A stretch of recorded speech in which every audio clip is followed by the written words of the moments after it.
आज हम इस वीडियो में बात करेंगे लालू प्रसाद यादव की बेटी रोहिणी आचार्य के बारे में। आप सभी रोहिणी आचार्य को जानते होंगे क्योंकि लालू प्रसाद यादव की बेटी है और सिंगापुर में रहती है और अपने पिता यानी कि लालू प्रसाद यादव को उन्होंने अपना एक किडनी भी दिया है, जिसके बाद से रोहिणी आचार्य काफी चर्चे में रहती है। लेकिन रोहिणी आचार्य भले ही बिहार की राजनीति में एक्टिव न हो, लेकिन सोशल मीडिया पर काफी एक्टिव रहती है और जो विरोधी दल है उनकी बोलती बंद करते हुए लालू प्रसाद यादव की बेटी रोहिणी आचार्य अक्सर दिखाई देती है। रोहिणी आचार्य कल अपने ससुराल पहुंची हुई थी। ससुराल में मीडिया कर्मियों ने उन्हें घेर लिया और उनसे सवाल करने लगा कि मैडम आप चुनाव क्यों नहीं लड़ती। इस पर लालू प्रसाद यादव की बेटी रोहिणी आचार्य ने साफ तौर पे कह दिया है कि अगर जनता चाहेगी तो वो चुनाव लड़ेंगी।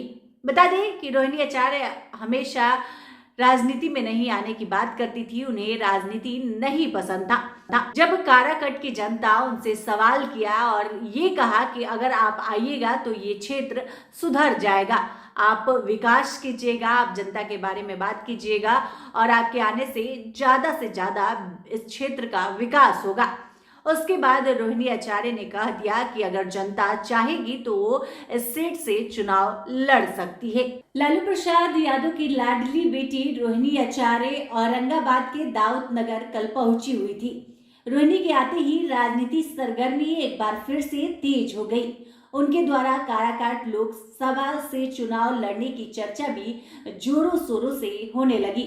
दाऊद नगर में उनके कदम पड़ते ही समर्थक जोर जोर से नारा लगाने लगे। रोहिणी आचार्य की दाऊद नगर के हिचन बिघा में ससुराल है। वे अपने ससुर की 10वीं पुण्यतिथि पर वहां गई हुई थी। इस पुण्यतिथि समारोह में उनके बड़े भाई और मंत्री तेज प्रताप यादव भी शामिल हुए थे। बता दें कि जब रोहिणी आचार्य अपने ससुराल में कदम रखी तभी मीडिया कर्मियों ने उनसे सवाल किया कि चुनाव लड़ेंगी। इस पर रोहिणी आचार्य ने जवाब देने से मना कर दिया। हालांकि दोबारा पूछने पर कहा कि जनता की इच्छा होगी तो जरूर चुनाव लड़ेंगी। अभी तो अपने माता पिता की सुन रही हूँ, जनता कहेगी तो उनकी भी सुन सकती हूँ। फिलहाल वे जमीन पर कोई ऐसा काम नहीं कर रही है तो टिकट कैसे मिलेगा? जनता के बीच रहेंगी तब ना टिकट मिलेगा। अब आपको बता दें कि काराकाट सेट 2009 में अस्तित्व में आया था। अब तक 3 बार चुनाव हुआ, 2 बार जदयू के महाबली सिंह कुशवाहा तो 1 बार पूर्व केंद्रीय मंत्री उपेंद्र कुशवाहा को यहां से जीत हासिल हुई है। अब इस सीट की जातीय समीकरण की बात कर ले।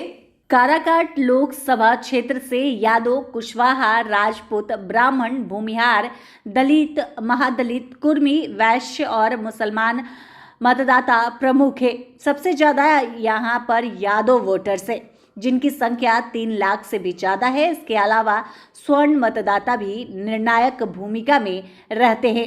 इस सीट पर राजपूत करीब 2 लाख है, वैश्य 2 लाख, ब्राह्मण 75,000, भूमिहार समाज 50,000 वोटर है।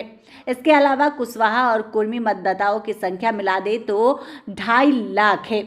इस सीट पर मुस्लिम वोटर भी खास पैठ रखते हैं जिनकी संख्या करीब 1.5 लाख है।